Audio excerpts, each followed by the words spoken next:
गडचिरोलीमध्ये 21 वर्षांपासून गेस्ट हाऊसचा राजा या गणेश मंडळाकडून विविध उपक्रमांमधून गणेशोत्सव साजरा केला जातोय। या मंडळामध्ये सामाजिक कार्यकर्ते, विविध विभागाचे अधिकारी आणि कंत्राटदार यांचा सहभाग असतो। या गणेश मंडपातून आमचे प्रतिनिधी मनीष रक्षमवार यांनी घेतलेला आढावा आपण बघूया।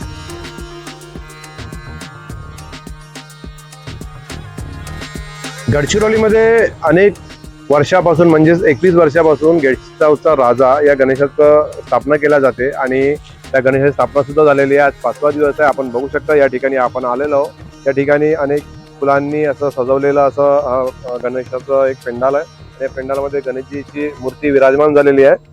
प्रत्येक वर्षी या मंडळातर्फे सामाजिक कार्य केले जाते, म्हणजेच रक्तदान शिबिर असू द्या किंवा स्वच्छता अभियानचे कार्यक्रम असू द्या, यातर्फे केले जाते। आणि या ठिकाणी संपूर्ण कंत्राटदार आहेत, जिल्ह्यातले कंत्राटदार, त्यांच्यातर्फे गणेशाचं इथे स्थापना केल्या जाते आणि काही दिवसानंतर आता गणेशाचं विसर्जन सुद्धा होईल। आपल्यासोबत काही मंडळाचे अध्यक्ष पदाधिकारी आपण जाणून घेऊ, ते काय सांगणार सांगा, काय सांगाल? आम्ही मागील 21 वर्षापासून इथे गणपती स्थापना करत आहे।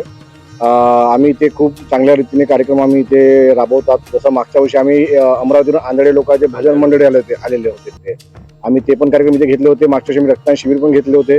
या 3 तारखेला पण आम्ही नाही का एक चांगली भजन मंडळी आणणार आहे आंधळे लोकांची पुन्हा एकदा। आणि यावेळी पण आमचं नियोजन चालू आहे की एक रक्तदान शिबिर घ्यायला पाहिजे म्हणून, आणि विसर्जन पण आमचं थाटाघाटातच असतं पूर्णपणे। तर यावर्षी आता जे पावसाचं जे सावट आहे त्यामुळे काही फरक पडलेला आहे? फरक तर थोडं शेतकऱ्यांना पडला आहे।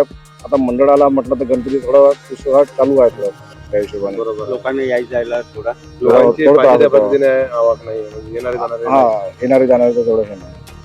यावर्षी मागच्या वर्षी तुलनेत यावर्षी पाऊस जास्त असल्यामुळे जे प्रेक्षकाचे जे भक्त आहे, जे मंडळाकडे नेहमी येतात, त्यांचं थोडंसं एक म्हणजे दुरावा झालेला आहे किंवा थोडेसे लेट येतील। यावर्षी सुद्धा पाऊस या पद्धतीने काय होणार आहे ते कॅमेरामन गणेश मनीष रक्षमवार, NDTV मराठी, गडचिरोली। यानंतर पाहणार आहोत पर्यावरणपूरक गणेशोत्सवासंदर्भातील बातम्या।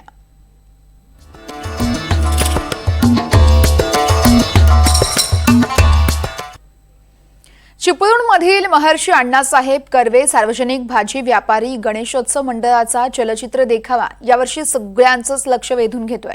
दरवर्षी हे मंडळ पर्यावरणपूरक गणेशोत्सव साजरा करत असतं, तसेच चलचित्र देखावा देखील सादर केला जातो। यावर्षी रावण वधाचा देखावा बनवण्यात आलाय। याचाच आढावा घेत मंडळाच्या पदाधिकाऱ्यांसोबत बातचीत केली आमचे प्रतिनिधी राकेश गुडेकर यांनी। कोकणातल्या गणेशोत्सवामध्ये देखावे हे विशेष आकर्षण असतं। मग ते घरगुती देखावे असोत किंवा मग सार्वजनिक गणेशोत्सव मंडळांचे जे देखावे असतात ते विशेष चर्चेत राहत असतात। आपण सध्या आहोत ते चिपळूणमधील महर्षी अण्णासाहेब कर्वे सार्वजनिक भाजी व्यापारी गणेशोत्सव मित्रमंडळ चिपळूण या ठिकाणी आहोत आणि या ठिकाणी देखील दरवर्षी वेगवेगळा जो चलचित्र आहे ते या ठिकाणी सादर केलं जातं। यावर्षी रावण वधाचा देखावा या ठिकाणी सादर करण्यात आलेला आहे आणि हे मंडळ जे आहे ते दरवर्षी मुख्यतः इको फ्रेंडली गणेशोत्सवात साजरा करत असतं। आपल्यासोबत या मंडळाचे पदाधिकारी आहेत। काय नेमकं सांगाल, कारण गेल्या अनेक वर्षांपासून चिपळूण म्हटलं गणेशोत्सवात, चिपळूण म्हटलं की भाजी मंडईचा देखावा अनेकांच्या स्मरणात राहतो। यावर्षी रावणवधाचा देखावा आहे, काय सांगाल?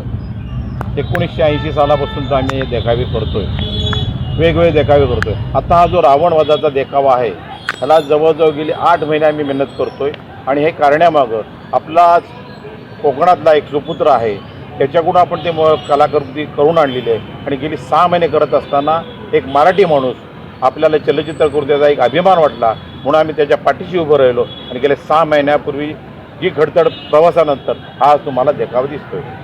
गेली अनेक वर्ष आम्ही जिवंत देखावे, त्यानंतर चलचित्र देखावा, दहीहंडी असे बरेच उपक्रम हे केले आणि गेली 45 वर्ष आम्ही शाडोची माती म्हणजे इको फ्रेंडली गणपती आणतोय। आज तुम्ही चिपळूणात बघाल तर प्रत्येक ठिकाणी प्लॅस्टर ऑफ पॅरिस, उद्या विसर्जन करायचं आम्हाला अडचण काय नाही। आमचा हा शाडूचा गणपती आहे आणि समाजाला आम्ही एक देणं लागतो की भाजी मंडईच्या गणपतीमुळे आम्ही जी चलचित्र करतो ते देखावे कसे व्हावे, समाज प्रबोधन कसं व्हावं, ह्या याच्यातून लोकांना याची प्रेरणा मिळते। साधारणतः किती लोक दररोज इथे भेट देत असतात? सकाळी 10ला आम्ही चालू करतो, तो रात्री 10ला संपवतो। मॅक्झिमम जवळजवळ 20 ते 25 हजार लोक दिवसाला येऊन जातात। महाप्रसाद पण आपण प्रसादाचा लाडू पण प्रत्येकाला आपण ठेवलेला आहे आणि 7 दिवसाचं गणपती विसर्जन झाल्यानंतर इतकी तुफान गर्दी होती की आपण स्वतः जर आलेत तर तुम्हाला आपला आक्वा देखाल पाहायला मिळेल. निश्चितच आपण जर पाहायला गेलो तर पूर्णतः इको फ्रेंडली गणेशोत्सव हे मंडळ साजरा करत असतं आणि दरवर्षी या ठिकाणचे जे चलचित्र आहेत, जे देखावे आहेत, ते विशेष आकर्षण या ठिकाणी ठरत असतं आणि दररोज जवळपास 20 ते 25 हजाराहून अनेक लोक जे आहेत, भाविक आहेत, ते या ठिकाणी हा देखावा पाहण्यासाठी खास येत असतात. राकेश गुडेकर, NDTV मराठी, चिपळूण, रत्नागिरी. नाशिकमध्ये लाडक्या गणराया पाठोपाठ घरोघरी गौरींचंही वाजत गाजत सोनपावलांनी आगमन झालंय. नाशिकच्या बेळे घराण्याकडून आजही जपली जातीये 750 वर्षांची अनोखी परंपरा. भिंतींवर अष्टगंधानं गौरी रेखाटल्या जातात आणि गौरी पूजनही केलं जातं. या संदर्भात आढावा घेतलाय आमचे प्रतिनिधी प्रांजल कुलकर्णी यांनी. सोनपावलांनी घरोघरी आज गौरींचं आगमन हे झालेलं आहे. आपण जर बघितलं तर गौरींची विविध रूपं ही खरं तर बघायला मिळत असतात. नाशिकच्या बेळे घराण्याची एक वेगळी अशी अनोखी अशी परंपरा आहे. आपण समोर जर बघितलं तर या भिंतीवर अष्टगंधाने रेखाटलेल्या गौरी आहेत. आधी या संपूर्ण भिंती ज्या आहेत त्या शेणाने सारवल्या जातात, त्यानंतर त्यावरती अशा गौरी ज्या आहेत त्या रेखाटल्या जातात. आपण बघितलं तर सुंदर असं इको फ्रेंडली यंदा हा संपूर्ण देखावा देखील साकारण्यात आलेला आहे. घरामध्ये खरं तर नवचैतन्य उत्साह जो आहे तो बघायला मिळतोय. नक्की काय हा देखावा आहे, या गौरींचं नक्की महत्त्व काय ते आपण जाणून घेणार आहोत. प्रेरणा बेळे माझ्यासोबत आहेत. काय नक्की यंदा साकारलेलं आहेत आणि काय ही परंपरा नाही? ही बेळे घराण्याची असणारी 700 वर्षापूर्वीची परंपरा आहे. 700पेक्षा अधिकच वर्ष झालेले आहेत याला.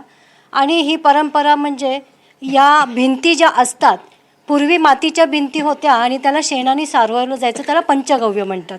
आणि पंचगव्याने आम्हीसुद्धा अजूनही 750 वर्षानंतरच्या परंपरेत सुद्धा आजही पंचगव्यानी सारवतो आणि त्याच्यावरती अष्टगंधानी या महालक्ष्म्या आम्ही त्याच्यावरती काढत असतो. आजही तसंच आहे. जास्तीत जास्त आम्ही इको फ्रेंडली असं दरवर्षी या महालक्ष्म्यांची सजावट करत असतो. ही सजावट यावर्षीसुद्धा आम्ही अतिशय नॅचरल पद्धतीने म्हणजे फुलं आणि पानं अशी लावून मोर त्याच्यामध्ये साकारलेले आहेत. संपूर्ण हा जो देखावा असेल किंवा हा जो देवीचा अलंकार आहे, हे नक्की काय काय केलं आपण? गौरींच्या आगमनाने एक संपूर्ण उत्साहपूर्ण वातावरण हे संपूर्ण परिवारामध्ये नव्हे शहरामध्ये तर देशामध्ये एक निर्माण झालेलं आहे आणि त्याच्याकरता त्यांचं स्वागत हे यावर्षीचा पावसाळा खूप छान झालेला आहे. आणि थुई मोर हे संपूर्ण नाचताना आपण बघतोय आणि त्या मोरांच्या देखाव्यामध्ये आम्ही या गौरींचं आगमन या ठिकाणी आमच्याकडे साजरं करीत आहोत. आपण बघत आहोत की गौरींचं आगमन झालेलं आहे, त्यामुळे घरी एक वेगळा उत्साह देखील बघायला मिळतोय. या गणेशोत्सवाच्या गौरी गणपतीच्या NDTV मराठीच्या सर्व प्रेक्षकांना शुभेच्छा. कॅमेरा निके पॉवर प्रांजल कुलकर्णी, NDTV मराठी, नाशिक.